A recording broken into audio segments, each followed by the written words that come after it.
So my name is Ashley Carter. I'm the head of Global Payroll Services for BDO. So next slide, please, Izzy.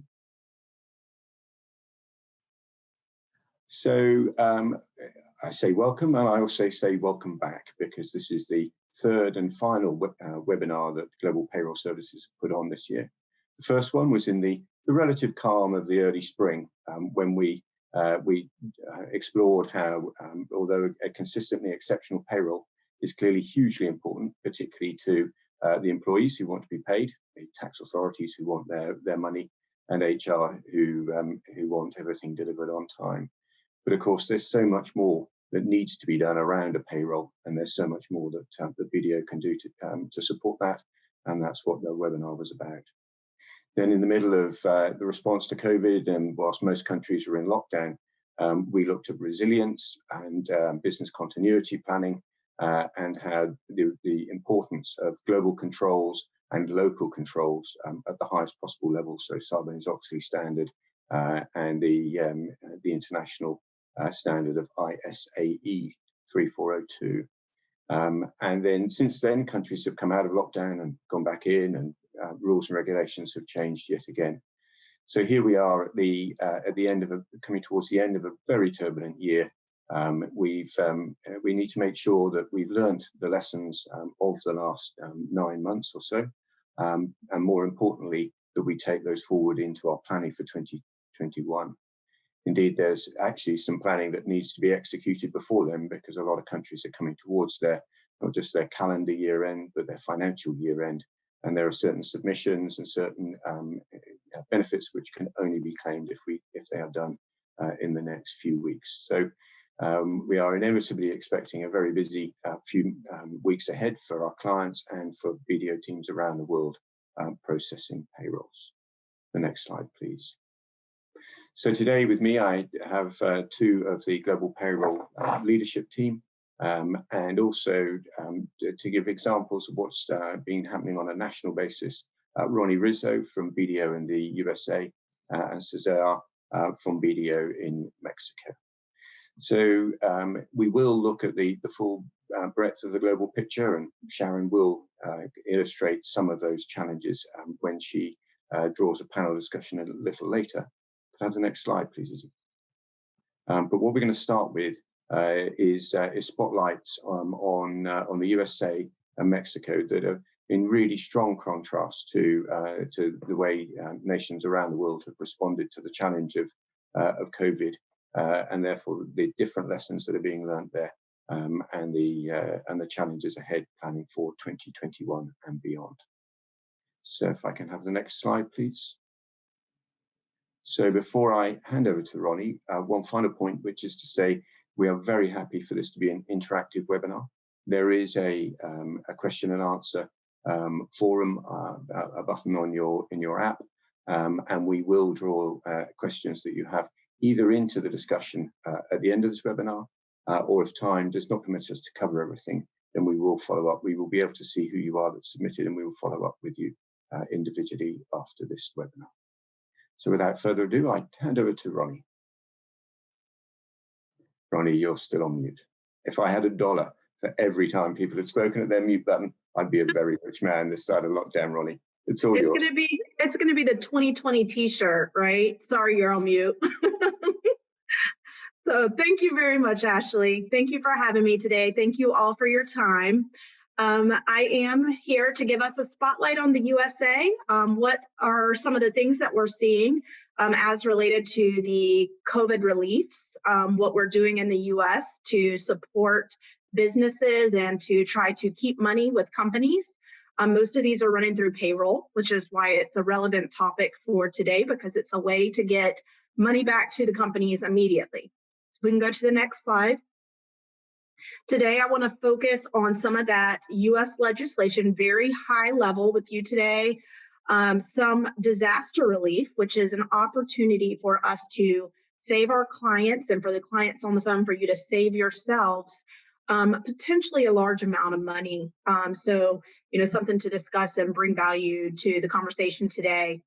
And then with the United States, we have 50 states, so we have reporting obligations in each of those states. which is causing a lot of complexity for those individuals who are now working from different locations. And then what we're looking to for 2021 and beyond. Go to the next slide. All right, so at a very high level, what are we doing in the US to help support our companies and the individuals who are dealing with the effects of COVID? One of the first things that came out was the Family First Coronavirus Response Act, which we call FFCRA. This act extends what we already had in place for family medical leave. In the US, if you have family medical issue or personal medical issue, you could leave work unpaid for a period of time without any possibility of getting fired and with a guarantee that you'll come back to your job. This act extended that and said that a portion of it would be paid. They're trying to put money back in the pockets of the individual so that there wouldn't be such a hit on our unemployment, which was getting overwhelmed. So the paid sick leave was extended out to individuals so that when they had to take this time off because of the coronavirus, they could still collect funds. And then further to that, the company could take a credit of those funds paid on their payroll returns. So the cost of paying these individuals while being out, either for their own health issues or for family issues, was not borne by the company. It was pushed through as a credit on the payroll, and it reduced the amount of tax that they had to remit to the taxing authorities. The really interesting piece of this is that the IRS, the Internal Revenue Service, stated that the companies could offset not only the federal income tax liability due on the payroll filings, but also Social Security and Medicare. So in case those salaries exceeded the amount of taxes that were due, the company could still keep that money in their pocket. And if the amount of the credit still exceeded what was due to the government, then there was another form that they could file to get a refund. But the point of this act was really to keep paying individuals so they didn't hit the unemployment system and not making the companies pay for that, so pushing it through to the government. The next one that we saw come through is what we call CARES. The CARES Act encouraged companies to keep employees on their payroll even if they did not have work for them. So for those companies that shut down because of COVID, that were unable to operate business, such as bars, nightclubs, concerts, movie theaters, bowling alleys, if they kept the individuals on their payroll, then they were able to get a retention credit. This retention credit also runs through payroll. So the amount of credit available to the company for paying their continued salary would offset the taxes due to the government. Then there was the Paychex Protection Program. This one was really life-saving for many small businesses. The Paychex Protection Program put out billions of dollars in order to loan money to companies in order to continue to process payroll. This loan is a forgivable loan. So if a company qualified for the loan and they applied for the loan, then they were provided the money, and assuming they can show that they paid employees during this period, that the bulk of the money was used for payroll, and there are some other items they could use it for, rent and utilities, then that loan would be forgivable and they would not have to repay it. And finally, there is employer portion of Social Security tax deferral. So in the US, we have our income taxes and our social taxes, just as would be the case for most countries. Our social taxes is broken down between Social Security and Medicare, which is our old age retirement and our old age medical. The old age retirement piece of it, the Social Security tax, is paid 1/2 by the employee, 1/2 by the employer. The employer portion could be deferred for the next 2 years. So not payable this year, but payable over the next 2 years. And that allowed the company to keep cash in pocket now. So you can see the purpose of all of these are to keep people from hitting the unemployment system, so to keep them paid by the company and to keep them off of the unemployment system, but to allow companies to still be able to push through a difficult period of closures. More recently, there was a Social Security deferral executive that said that the individuals themselves could defer Social Security, but companies in the US are generally not using this deferral because there's not a lot of guidance around it on how they will collect the social taxes over the next 2 years if the employee happens to terminate. Because as we know, ultimately income taxes and social taxes are a reporting obligation and withholding obligation of the company. So where the individual chooses to defer and they're no longer with the company, there's not a lot of guidance out there about how that is settled. And at this point, we expect it to be the employer obligation, which companies don't want that exposure. Next slide. Okay, Section 139. I really wanted to focus on this one today because this is an opportunity to save some funds. And we're right here at year end, as Ashley mentioned. This is the time to take a look at these types of reimbursements and payments to determine if we can classify them as non-taxable and potentially save some money. So in the US, once coronavirus was declared a disaster, any payment related to the disaster can be treated as a Section 139 disaster relief payment. So when we're talking about these payments, we're looking at items that would typically be considered fringe benefits. So potentially the individual is on assignment in the United Kingdom, but there's been a quarantine placed and they want to get home to stay with their family while in quarantine.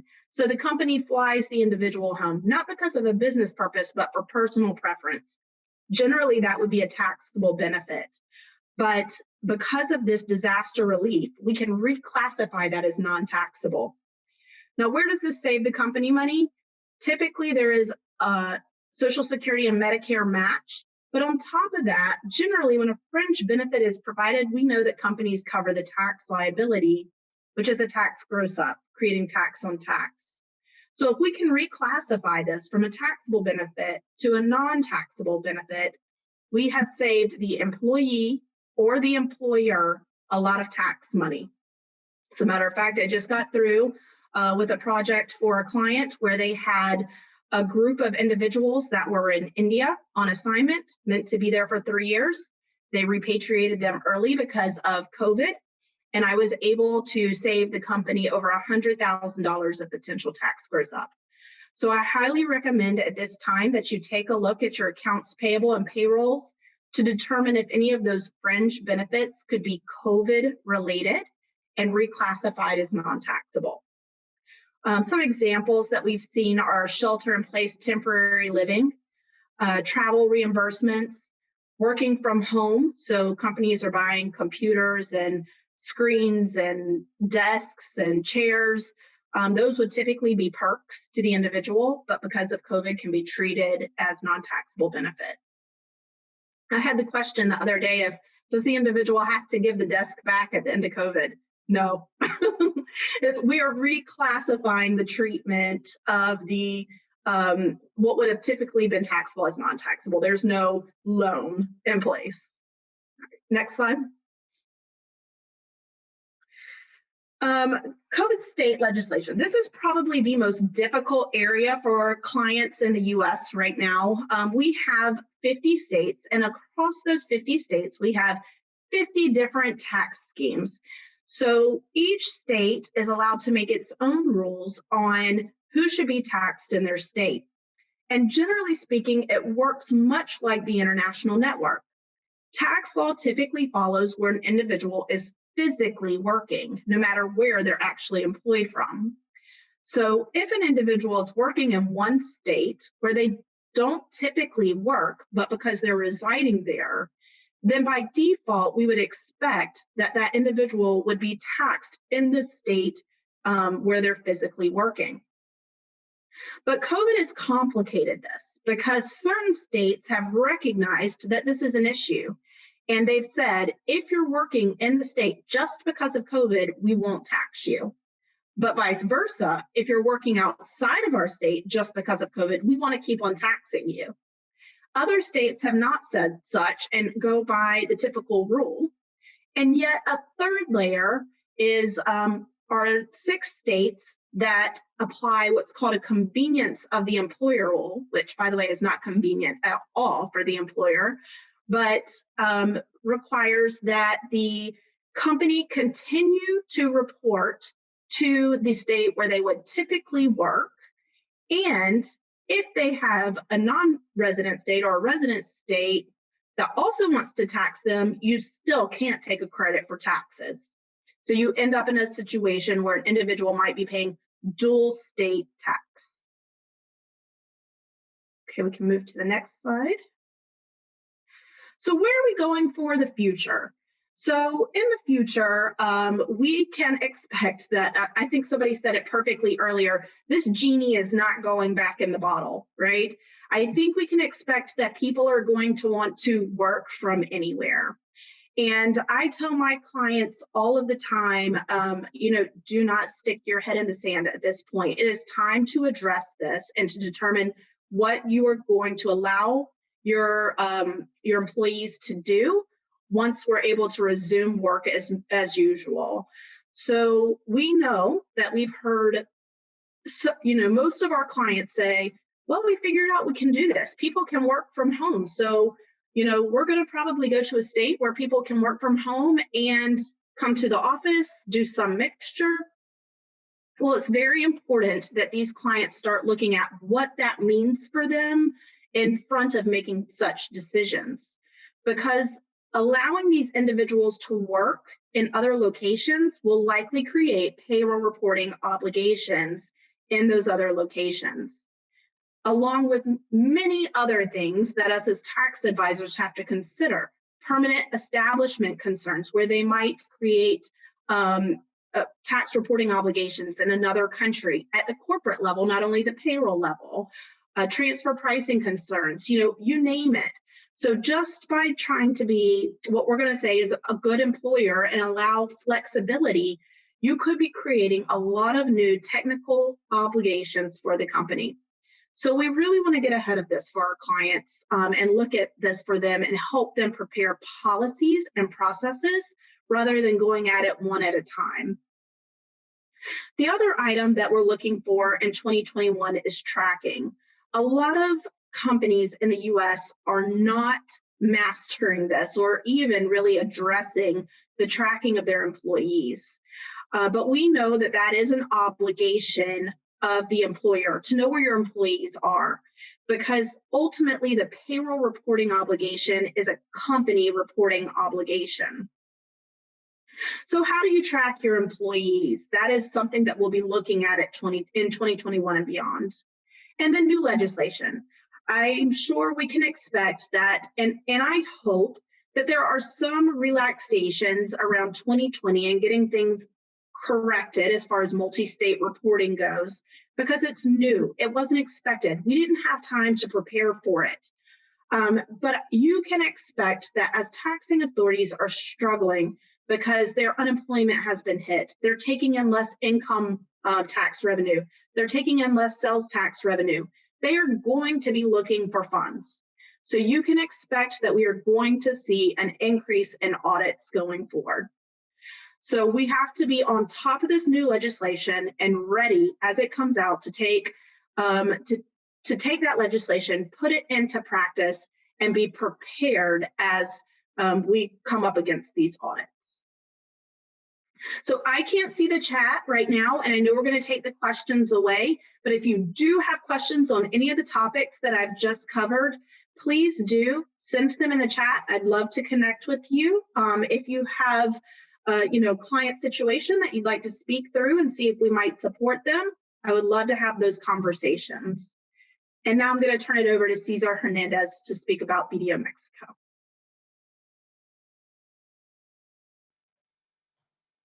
Thank you very much, Ronnie. Well, welcome everyone. I hope you are having a good day, and thank you very much for attending this webinar. My name is Cesar Hernandez, and I'm based in Mexico City office, and I'm a head of payroll services offered to our clients to assist them in the processing of payroll.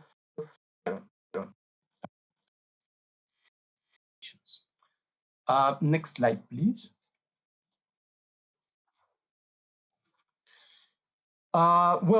These are the topics that I am going to share with you according to my experience of what has happened in Mexico and what are our expectations due to this COVID pandemic. First, managing lockdown, to discuss the measures that Mexico as a country has adopted in reaction to the pandemic, but also measures that BDO in Mexico has adopted as a provider of payroll services and what are the immediate challenges that we have ahead. Changes in legislation, just to cite some of the tax and social security reliefs granted by the authorities, adaptation and recovery on what's next and what can we expect in this redefinition process, what are the lessons learned. Of course, that in this search of resilience, there are areas of opportunity. And last, renewed focus on outsourcing.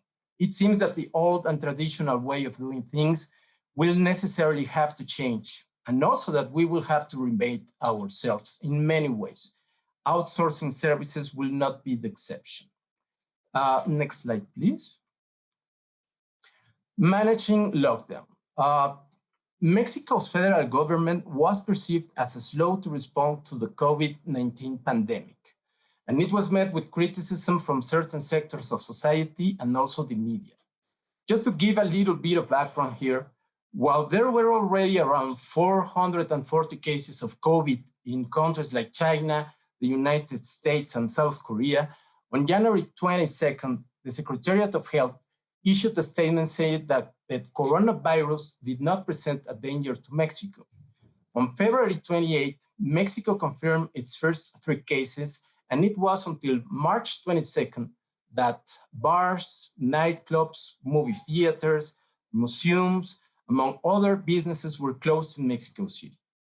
By the end of March, the total number of cases of COVID surpassed 1,000, with 28 reported deaths in the country.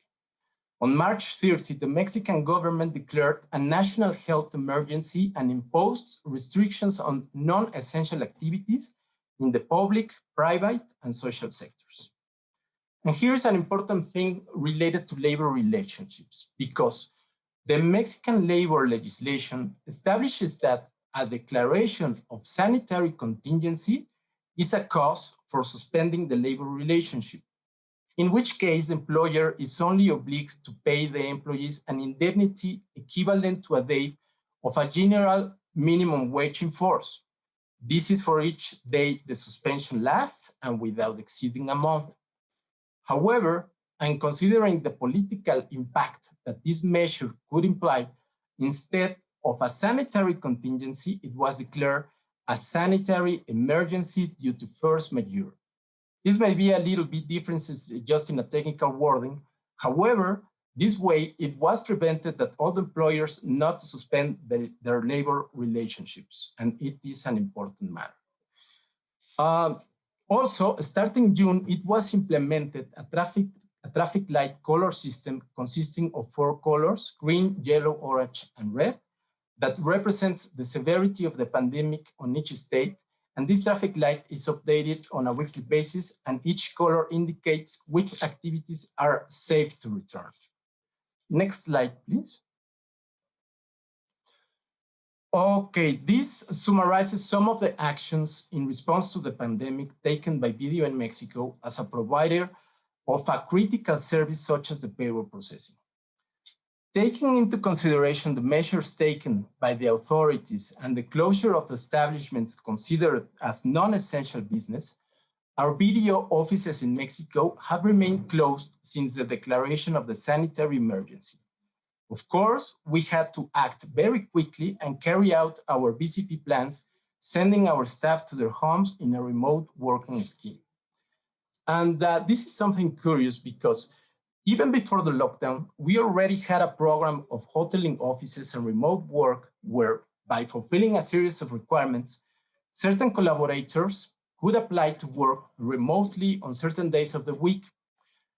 We even had a goal established so that this year, a percentage of our workforce could be under this program and could work indistinctly from their home or in the office.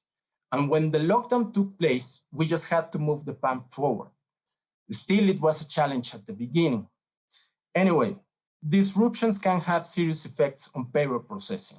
Among the complications, we could mention missed or late payrolls, delayed third-party payments, potential federal and local penalties, and also contractual breaches.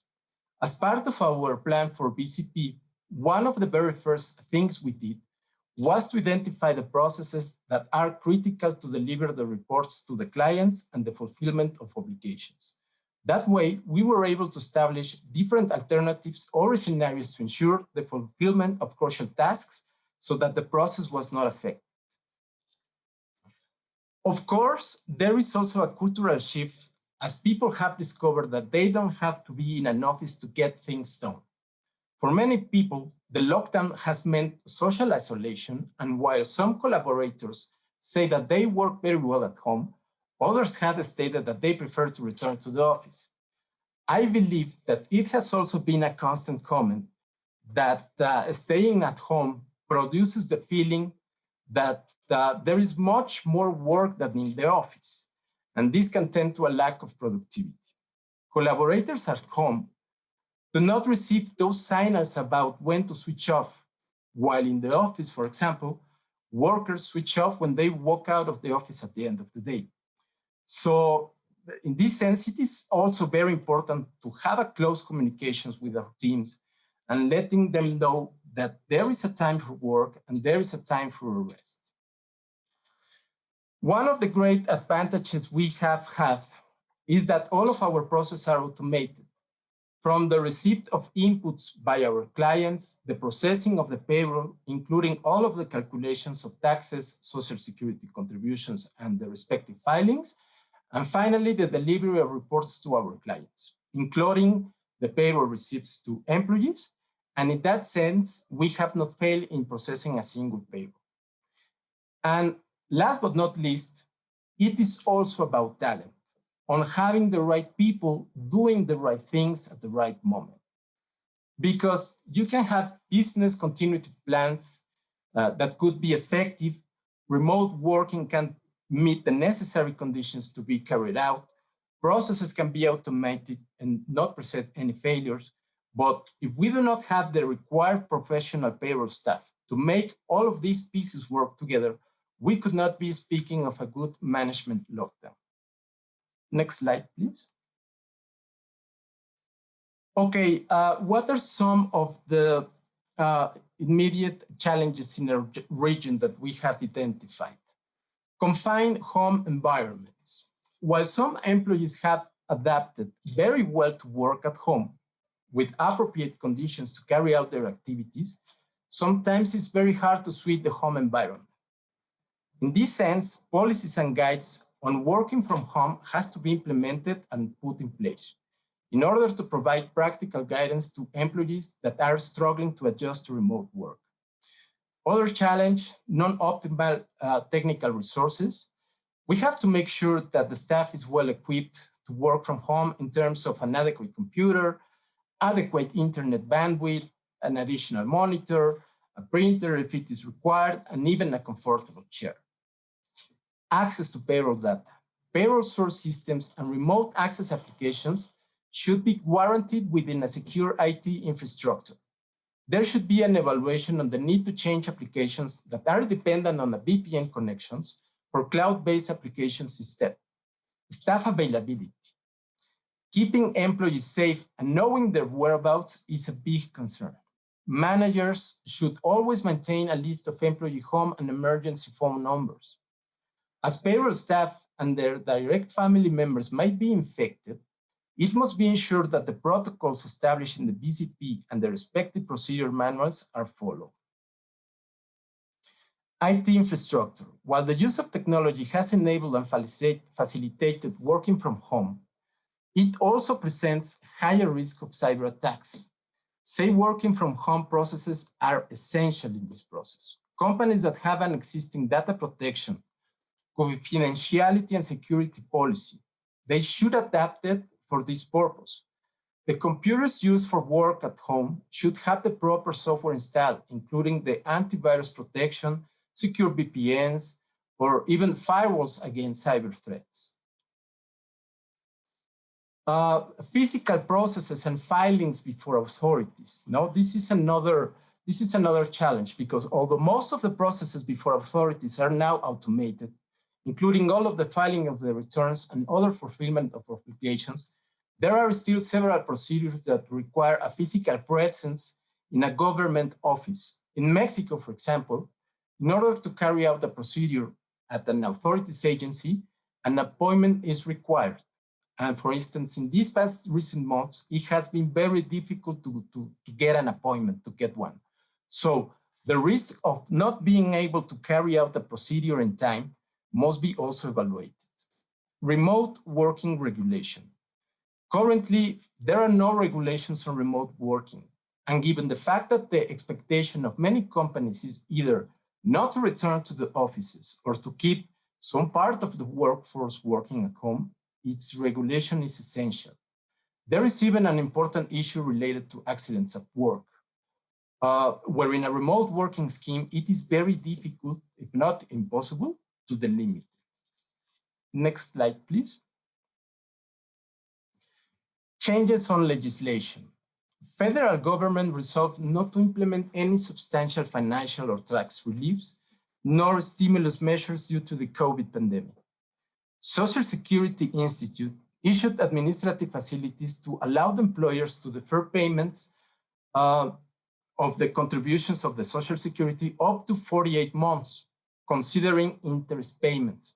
In this case, most of our clients resolved not to adhere to this facility. In contrast to the federal government, some state governments granted deadlines extension for certain taxes, including the local state payroll tax. Nevertheless, today, these reliefs are now expired. Next slide, please. Recovery and adaptation. Well, many businesses have had to adapt to many ways of operating and doing business. A very clear example of this are all of those companies that implemented online sales through their websites, or even restaurants that previously did not offer home delivery services. Well, payroll operational processes have also had to adapt in a recovery process. The organizations will need to revisit here what they do, how they do it better, and how they can support other units of the business.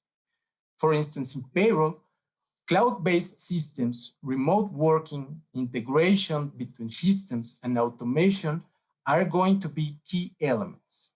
For example, the integration between payroll, HR, and finance systems for processing, compliance, and reporting purposes nationally and globally. Robotic process automation will have also an important role in the new normality. Just for example, by implementing an RPA for improving a process that lead to a time reduction to run a payroll, let's say from 2 to 2 days, and across several payrolls, this could save one full-time position a year, a resource that can be utilized elsewhere to improve the business capacity of other related areas. Next slide, please. Well, while speaking of recovery and adaptation, we should also speak of a whole redefinition on workforce and workplaces. In this process, there must necessarily be a review of existing benefits plan. Many companies, for example, have granted different benefits to their employees in order to relieve the pandemic situation. And here we can mention, among others, bonuses to buy office supplies, bonuses to make home office adaptations, food, medicine, or companies that are even thinking of implementing programs for the COVID vaccine application. Granting these types of benefits without a review of the benefits plan and its tax implications can imply a risk for the employer. In some cases, there are also plannings of reduction in both the workforce and working hours, In these cases, there would necessarily have to be a review of the employment agreement. For those companies that plan to return to their offices, there will have to be changes and physical adaptations to workspaces to ensure that the health and safety protocols are met. In addition, and in order to return to the offices, it is necessary to comply with the regulations established by the health authorities, consisting of basically 6 main points related to engineering or structural measures, workplace, personal protective equipment, training, health promotion, and planning and managing.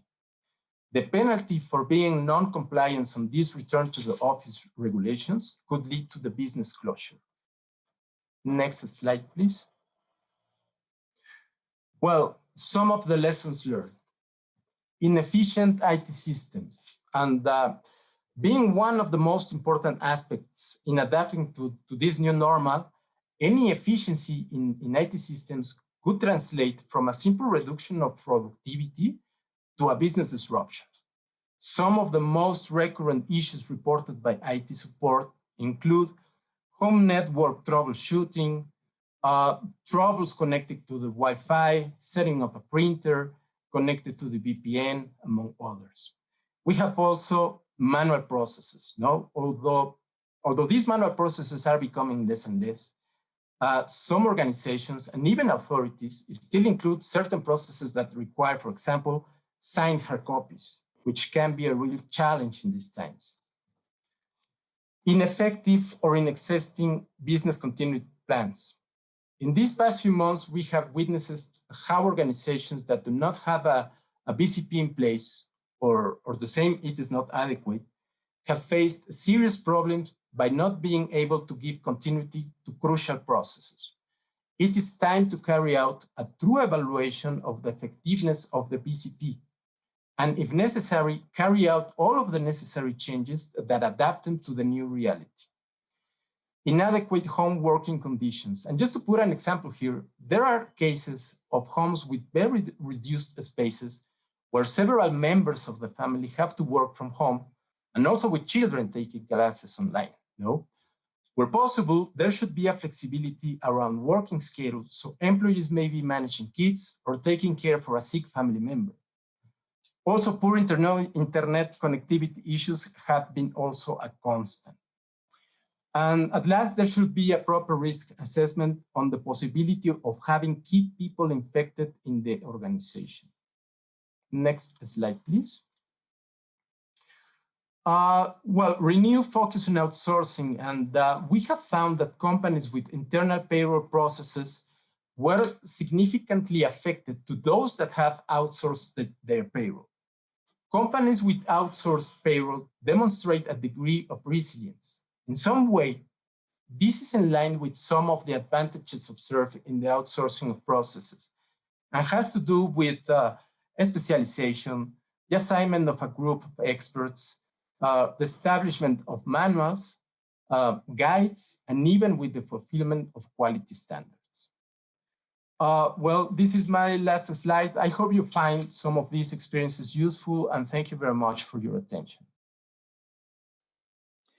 Thank you very much, Cesar, for sharing with us your stories from Mexico. And thank you, Ronnie, as well, for your brief insight into the legislation that has been coming out in the US to deal with COVID-19. So for those of you that don't know, my name is Sharon Tayfield, and I'm a director in Global Outsourcing, and I have responsibility for servicing our global clients with their global payroll needs. So I'm going to just take you on a very brief journey of how we faced COVID and what we did and some of the challenges that we are facing as we move forward. So next slide, please, Izzy. So where did we start? Well, as a global payroll team, our first priority was to ensure that all of our team members could function remotely and to check in on them in terms of their well-being. Now, for those of you who may not be aware, we have team members sitting in the UK, in Belfast, and in Mauritius. So we checked in on all of our team. Our second priority was to make contact with our BDO member firms around the world. We are one huge family, and that is the strength that BDO brings. And so we had a responsibility to check in on our fellow team and our fellow family members to see that everybody was all right, but also, importantly, to gather any changes in legislation. I don't know if you're aware, but during this time period, there were 400 pieces of legislation around the globe that in fact impacted payroll.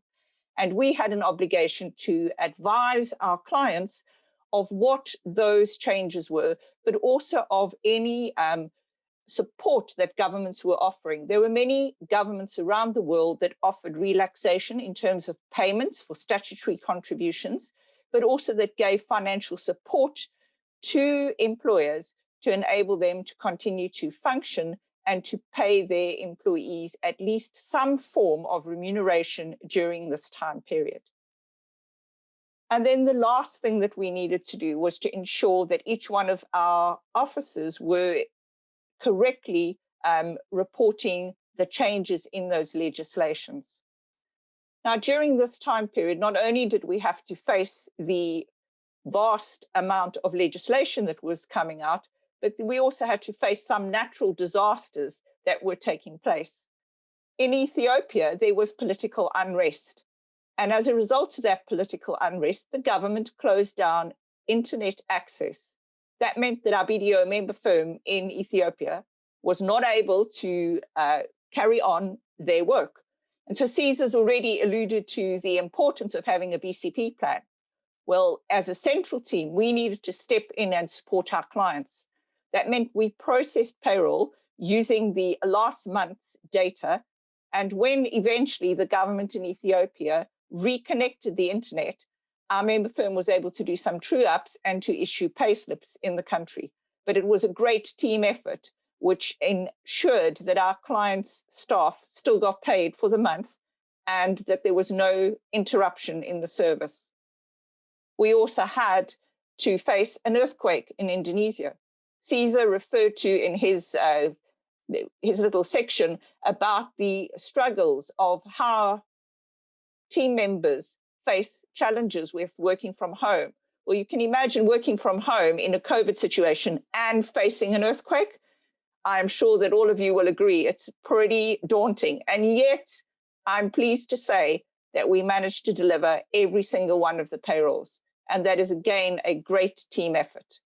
And then in Mauritius, our team functioning in Mauritius had cyclone warnings, and they needed to deal with that and all the consequences that come with dealing with a cyclone and an impending cyclone. So it was a huge effort from everybody around the globe.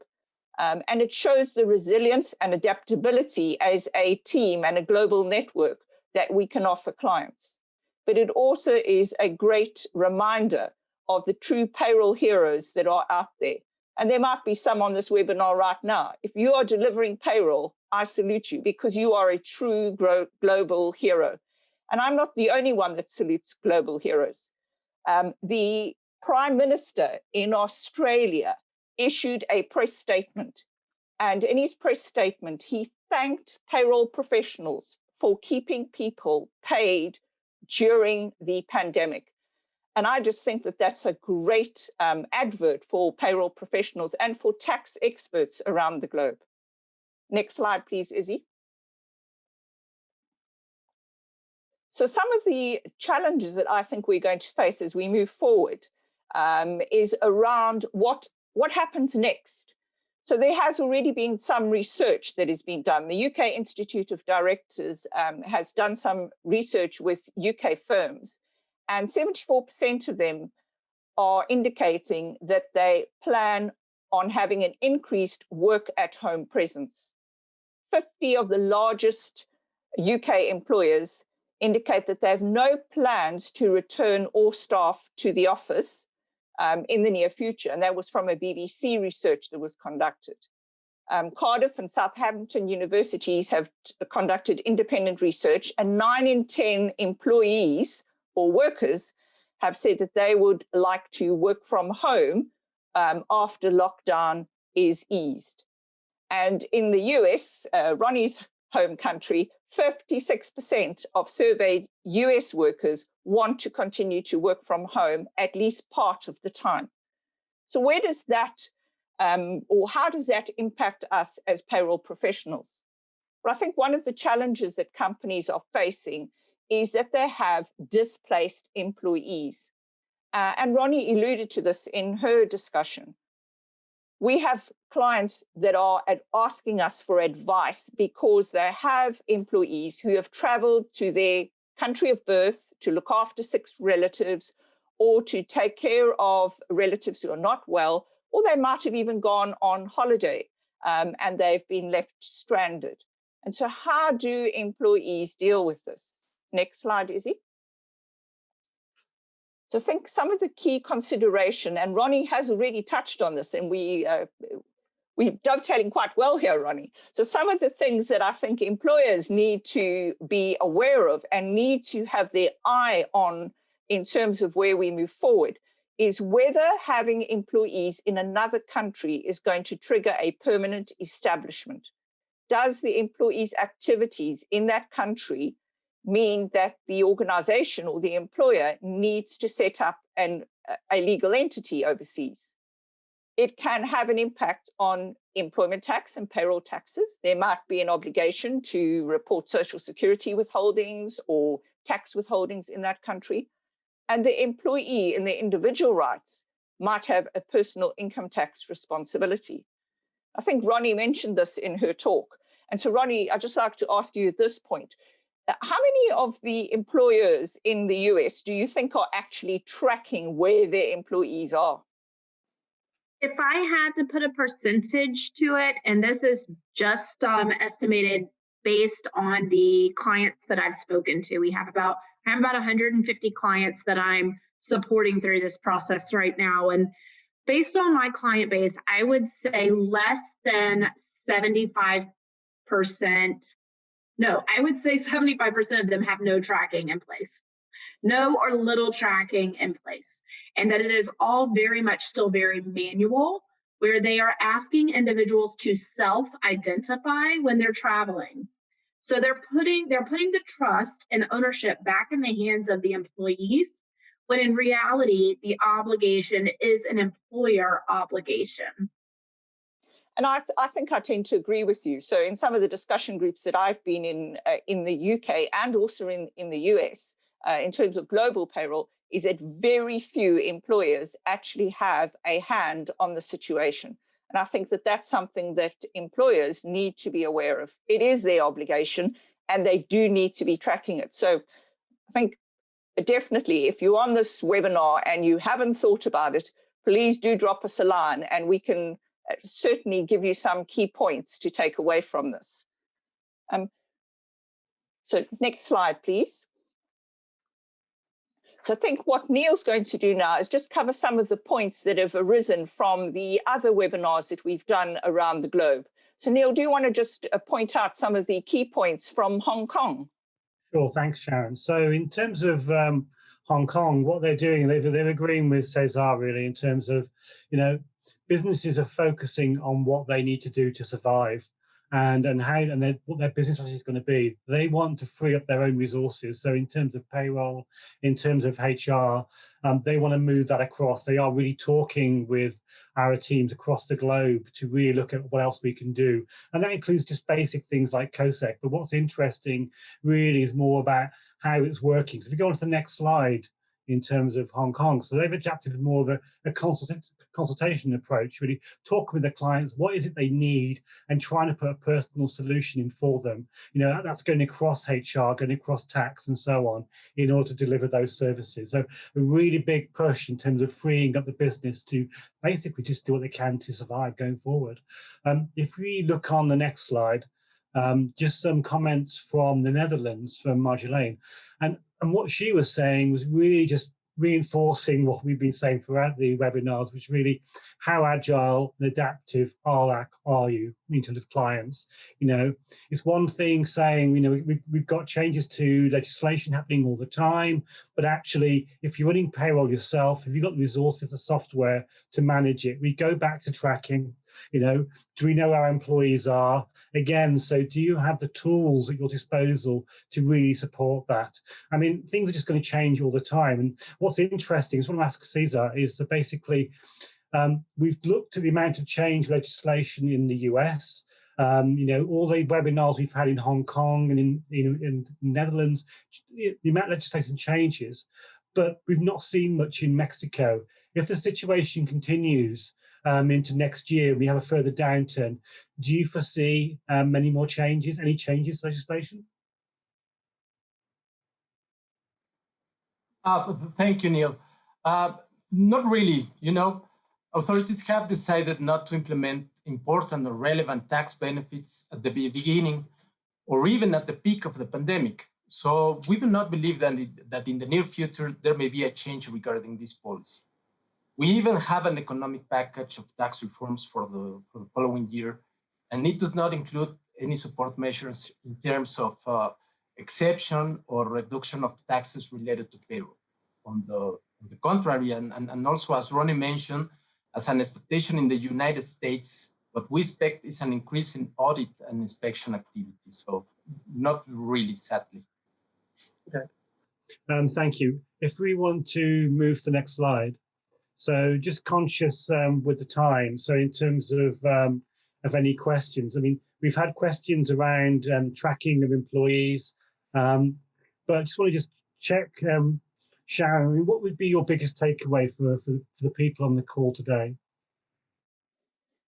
I think I would conclude with Ronnie on the fact that I think as global employers, they need to have a responsibility to ensure that they know where their employees are, but secondly, that they're aware of the triggers that will cause tax events. So the legislation is constantly changing. At the start of the pandemic, many countries around the world had a time factor which would indicate whether a permanent establishment was being established. So if somebody was in a country for a certain length of time, and it ranged across the globe as to the time period, whether that would be triggered. Now, a lot of countries lifted that or relaxed the legislation when COVID broke. But as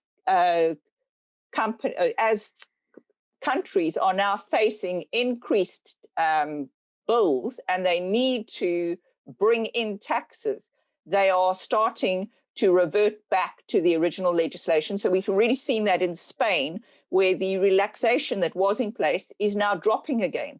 And so I think employers need to be very aware of that and to track that. Ronnie, would you agree with that? Absolutely. Like I said, I think that we might see some relaxations on this year because, the taxing authorities, they understand this is new for us. We're all trying to get things in order and, clean up what are the things that we need to follow now? What are the relaxations? What are the opportunities that we have to save money? How do we save money? But going forward, these different taxing authorities also need to be able to fund their programs. Correct.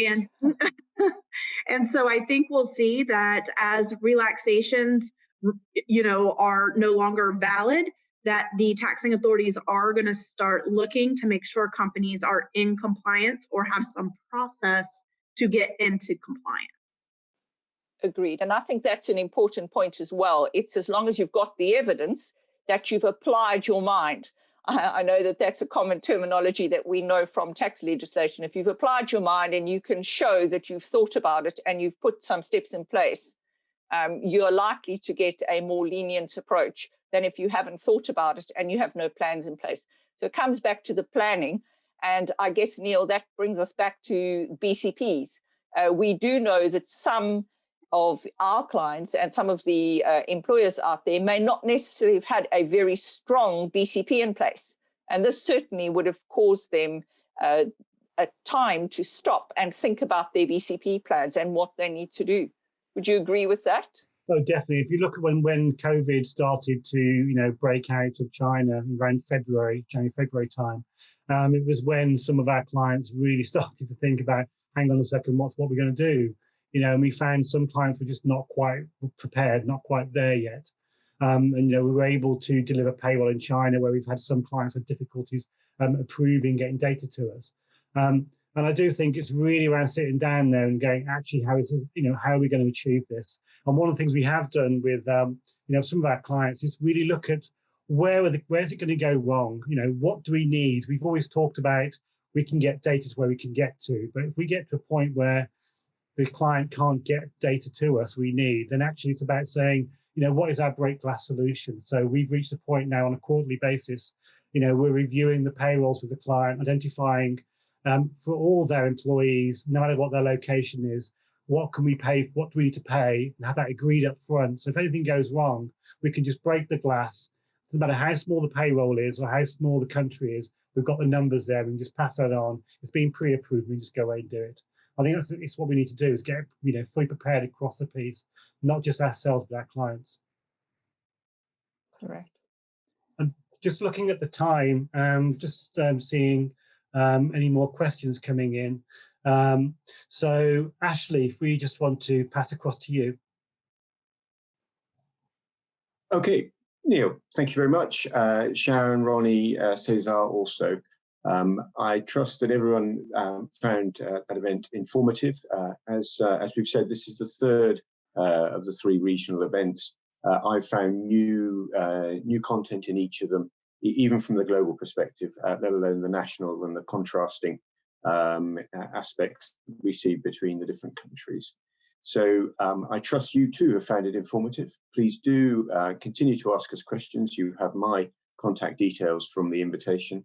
And we'll be very, very happy to either answer a question on a global basis or to introduce you to a local specialist in whichever country your request may pertain. So I trust that you have a successful last 3-4 weeks of operations, getting payroll cleared before the seasonal break. I would normally be saying seasonal festivities, but I think less so this year. So I trust it is a restful time. And that everyone returns in 2021 refreshed for what I know will be another turbulent year ahead, but hopefully a successful one for your businesses as well as your payroll services. So thank you very much.